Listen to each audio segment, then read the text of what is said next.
the enemy's agenda falling like feathers. This was Pastor Hank. I'll cause my goodness to pass over this country, United States. I'll bring a vindication as I have promised. Those who seek to indict shall be indicted themselves, and as quickly as things arise, they shall fall apart, for they'll see it like feathers that fall, that have no weight. For I'll blow upon it, says living God. And then it's not enough. They'll say, we will now look to frame it and say, you have interfered in the election. God says, go ahead and frame your accusation, your indictment. But you've left me out of the picture. It's just what Dutch was saying. But it shall be you who seek to do this that shall be unveiled, exposed for the world to see. Pastor Hank, that sure seems to be the case. Well, yeah, and Pastor Gene, again, it's great to have you back from the Cayman Islands. But while you were there, Fanny down there, we've been saying her Fanny was in trouble. And, of course, you're seeing that happen. That case dropped. Look at Jack Smith. We've been declaring that, hit the road, Jack, don't you come back. And, of course, we're seeing that fell through, too. So just like the Lord said, I don't know if people can see it here, the feathers are falling. But I do want to draw attention to something that I think is very important. And it's this, the prophecy references those that, indict. They themselves will be indicted. And that God is doing this. And so what we have to see, you showed a clips of President Trump on the world stage. And I think about another prophecy that the Lord said right at Trump's first, time that he was elected. And it said, at first they will hate him. Then they will scratch their head trying to figure him out. And then later they will join him. And this is what you're seeing happen. And then lastly, talking about feathers with that prophecy, how they would fall, reminds me of another prophetic word that I want people to hear. And it's this. God asked a question. He said, who can repair the tattered wings of the eagle? He said, I will raise up this 45, speaking of Trump, now 47, and he'll repair the left and the right. God is going to do something very uniquely with President Trump, and we're seeing it unfold. And that's why these indictments are part of God's righteousness and justice. It is. Take the hits on Trump. You're not standing up for Trump, or you are standing up for Trump. No, you're this, you're that. Oh, you guys, you're all on the Trump train. It get whiplash from getting jerked around so much about the comments. That's not the point, but we do need to drive home, and I know you've done this before, that what Rick said, what I said, we need to understand what we're really dealing with here as we go into the next few years with this American president. It's great to see that he has come in much smarter this time. He's learned where a lot of the potholes are, a lot of the people already that he knows to not trust. But where do you see it going from here, Lance? Well, Gene, I'm glad you asked, because I would differ with some of the thoughts we have tonight, just in the spirit of Ashkenazi Jewish controversy here. Here's what I would say. I'd say that you cannot just go back to a philosophy of, well, let's just put some points up on the board and bring down inflation and bring America's prestige up and forget about the past. And my gosh, we're nice Christian people. We're not out for revenge. I say that's not the right way to frame it. If you do not teach the left that they are never again to use the Department of Justice, the CIA, the FBI, the weaponizing of media in order to take out an innocent politician, frame him as they did with impeachment, accusations with the Russian laptop. If they are not punished, and I mean disincentive, you have to create a disincentive for doing that in the future. You're not dealing with Marcus of Queensberry rules here. You're not dealing with normal folks. These aren't like your in-laws that have, well, we have an honest difference of opinion. You're dealing with an almost criminal, malicious mindset. Had he not won, had we not had votes taken out by efforts that we put into, aggressively funded and executed in order to shrink the margin of theft, he would be right now facing jail sentencing from a nutbag New York judge. That's where the left would put him, and they wouldn't think twice about locking him up for his 47 felonies, and he's a rapist, and he's a this, and he's a, that's the script they've got in their heads. So I would say success for Trump is letting Kash Patel and Pam Bondi understand that they've got to go after how his campaign was spied on, was sabotaged, how the Department of Justice was weaponized, and how this must never happen again to an innocent American citizen simply because he represents an opposing political idea. Well, I don't think anybody on this panel disagrees with that at all. I won't speak for them. I'll speak for myself. I agree with that. What I'm saying is we must not, when I say take foot off the gas, I'm saying exactly what you're saying. We cannot, when it comes to the political stuff, we cannot waver at all in any of that. Rick Green, I saw you that hand. Go ahead. Well, I just wanted to add what Elaine's saying. 100% agree with everything he just said. There's another benefit to that. It's not just that you're, teaching the left a lesson to not do this. You're restoring confidence in the institutions of justice and all of those things for the American people. Because right now, we've got real questions about whether or not justice actually is alive and well in America. Does our system of justice still work? Is there still blind justice, or is it all just about power and will? And so if you don't hold people accountable that did the things that they did to the American people over the last 4 years, you don't restore faith in the institutions themselves. So it's also it's the deterrence that occurs whenever you show them not to abuse the system, but it's also just making people like us once again believe in truth, justice, and the American way, and actually believe that our systems work. So I totally agree with what Lance is saying.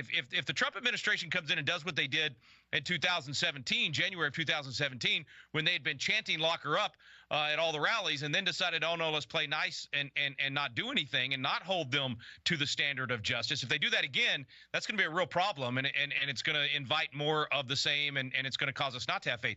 If, on the other hand, they prosecute people that deserve to be prosecuted for the things that they did, and Seth mentioned it, Fauci is the number one person that should be prosecuted, but even some of these DAs that have perverted justice, going after them, we're not talking about revenge. All we're talking about is actually having justice and restoring our system of justice in this country. You don't have freedom if you don't have a system of justice. We need lawyers and judges, as at the beginning, then we'll be a righteous city once again, as Isaiah 126 teaches us. Yeah, all right, so look at this. Amy Klobuchar. Go ahead, Pastor Hank, you had a comment? I think what happens Jesus warned us. He said, be careful of the leaven of the Pharisees. Sometimes, to Lance's point, and I hear the conversation going, I think us Christians, we're too nice, and nice is not the fruit of the Spirit. Loving kindness is. Nice is conformity. And I think there's Christians that are watching today. You probably would have been offended with Jesus going in and cleaning up the temple. Oh, he's being too harsh, these poor people. You're just, look. Have we forgotten, and this is the biggest problem that got God angry in the Bible, is the people forgot. Look, COVID, we were lied about with COVID. People lost loved ones over their lie. They put masks on us that didn't work. They made up social distancing.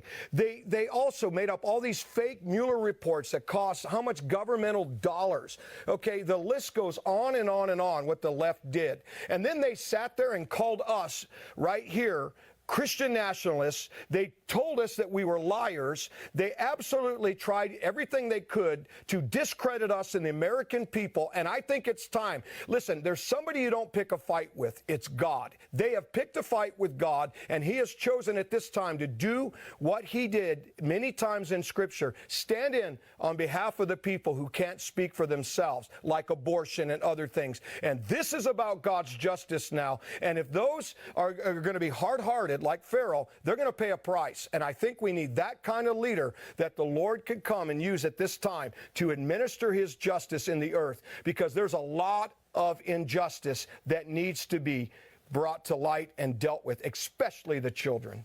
I agree with that. All right. Amen. Let's show you. Senator Amy Klobuchar, I want to get to this before the break, demands FBI Director Christopher Wray must be allowed to serve his full 10-year term as FBI Director, which ends in 2027. Well, she's got a little bit that wrong. Look, in fact, Ron DeSantis puts her straight. The FBI Director does not have a 10-year term, but a 10-year limit. The director serves the pleasure of the president and can be removed for any reason or no reason at all. President Trump has the right, and given the performance of the agency, a duty to replace Director Wray immediately upon taking office. So, end with that, Rick, I'll go to you first, since you're our resident Ron DeSantis expert. This is the sort of thing that gets one twist of the truth, whether it's intentional or not, and most of the times they are intentional, can lead you down a wrong path of thinking. It's why it's so important to get to the truth. Go ahead. I know you got a comment. Yeah, Yeah, well, first of all, he is the greatest governor maybe in the history of the United States, and certainly the best governor we got in the country right now. And all things work together for the good, for our good. Because listen, he's still governor. I know you guys didn't want him to run for president in the first place, so we still get anyway. All of that to say, he's absolutely right. And of course, we all know how corrupt the FBI has been. We all know how they covered up the laptop and they leaned on these social media companies and colluded to shut down free speech. I mean, all the evil that the FBI has done. Look at the pro-life activists that have had their homes raided early in the morning. Look at, Bevelin Beatty and these others that are in prison right now for simply standing up for the unborn. All the things that the FBI and the DOJ has done, absolutely the president can walk in there and fire Director Wray. Let's not forget that is part of the executive branch of the government, and the president should be able to, I believe, should be able to hire and fire at will every single member of the executive branch. All these civil service protections that Congress has passed for these people, none of that is constitutional in the first place. It's ridiculous. Let the president come in, especially elected with a mandate like this, and do what they think is best to execute the laws. That's the proper role of the president. And if you're going to have an FBI, which I would make some arguments for not even having an FBI at this point, but if you're going to have an FBI, the director should serve at the will of the president, just as Governor DeSantis said. Yeah, and as we know with his appointment of Kash Patel, there's a lot of nervous people there in D.C. right now. Yes. Dutch, let me get you to weigh in on this. What do you think about the conversation so far? Give your opinion. Well, I think one of the things coming to my mind is understanding and being aware of the difference between justice and forgiveness. Forgiveness does not eliminate consequences of certain things. When Jesus said to the thief on the cross, "This day you'll be with me in paradise," that said two things. You're forgiven, and it's all erased, but you're still going to die here. I'm not saving your life. And so I think we can do both. I think the key for Trump and the team as they dole out justice and correct things that need to be corrected, people that need to be dealt with, is to make sure it's not done in a vindictive spirit. The American people don't want to see that. I think many of us want to see justice, but we don't want to see that poison of bitterness being poured out. And I think it would make a great statement to the nation if he and they can operate in that way. Hey, we're not out to get anybody. We're just out to see justice. And one other thing I just want to say quickly, Gene, and that is, as we are honest when we look at Trump and the team, and we point out their strengths, we point out their weaknesses. I think restoring a nation or discipling a nation back to where it needs to be is much like discipling a person. It comes in stages incrementally, and when a person's born again, we don't move into legalism and say you can't make a mistake, you can't be this, you can't be that, and judge them and throw them out of the church. We disciple them, and I think God will redisciple America. I think He's going to restore, rebuild America, and a part of that is going to be a revival that restores morality and biblical ideals and biblical thinking. And I think we just allow God to bring a balance to all of this so that we can move forward, and while we do, heal the nation. Yeah, and isn't it interesting how much Yeah, I think everything Lance said, spot on, and it's messy, right? I mean, this is there's no the Middle East quagmire. That there's never just this simple black and white, simple, easy answer, which is all the more reason why we're so thankful that a Trump is now back in office instead of the babbling, current occupant that we knew could not handle these situations. It's going to be very telling how much our war strategy, our intelligence strategy, even I hate to use the word, but our meddling in some of these nations, how that's going to play out in this new administration, the new technology. There's so many things coming to play here because we don't want to end up back in the situation where we're swatting at the mosquitoes as they come over and try to wreak havoc and terror in the United States. You do have to drain the swamp in some of these areas and have enough infiltration to prevent them from getting over to our side. But with the new technologies that are there now and the mindset of a President Trump who doesn't want to actually end up with troops on the ground and be involved in a Syrian civil war and all that. It's gonna almost come back to a Ron Paul type international strategy where you're spending your money on strike teams and intelligence and that sort of thing rather than moving the massive boots on the ground and equipment. So anyway, all that to say, this is going to continue to be incredibly interesting.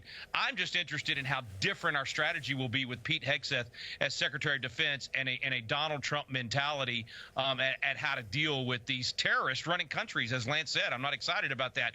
What are we going to do when that happens? It's going to be interesting. But, let's go back. God has a way of kind of knowing what's coming. September 3rd, 2014, this prophetic word, leader of Syria removed a cutting off of the head and arm. Spirit of God speaks to Syria. This is from Pastor Hank.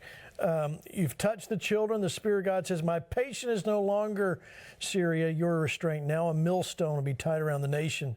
They'll be jerked and pulled to my will now, for they've sought to behead. But now that which is risen shall be cut off from the head, and the leader now of Syria shall be removed. For what you've done to the children, what you've allowed to rise up in your land shall be cut off.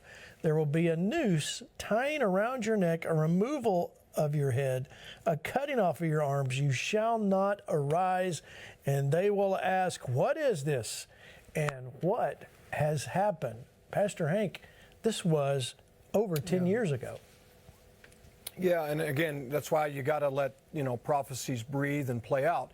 And, those that might hear that, they might think of the literal head, being cut off, the literal arms. But I think it speaks obviously of the headship that would be Assad and all of the years that his, family were part of the dictatorship and all of the things that happened there, but also the arms. To Lance's point, I think God is saying, look, yeah, there's going to be, arms talking about weapons and these Islamic terrorists and things. God's going to cut that down. That's what he's saying. And, excuse me, we have to go back to something that we've been saying for years, and that is we're in a time of a global reset. And God said it's not about the globalists who say that they're going to have a new world order. God said, I am saying that I'm bringing my order and my reset. And with it will be removals, resets, and watch this, a great awakening. And here's what's going to happen. You look to Damascus. It has a lot of history. Paul got knocked off of his high horse and had a visitation of Jesus. Jesus showed up right there with what we're talking about. And I believe the same is happening for Iran. God prophesied that he would be removed too, and it's happened. It's to create the awakening and to set things up for what God wants to do. And I think we're going to see some great things play out in the earth as we watch leaders being removed and new ones being set in. And watch what people do. They're going to begin to call on the name of the Lord and be saved. It's going to be glorious. It is. And what I like is that you've got this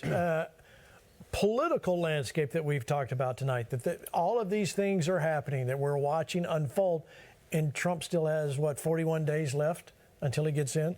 Yeah. So you got that happening. At the same time, what Hank and Dutch have referred to is what God is doing in the earth, and specifically here in America. That's right. You've got these different outbreaks. You can see the master planner at work here.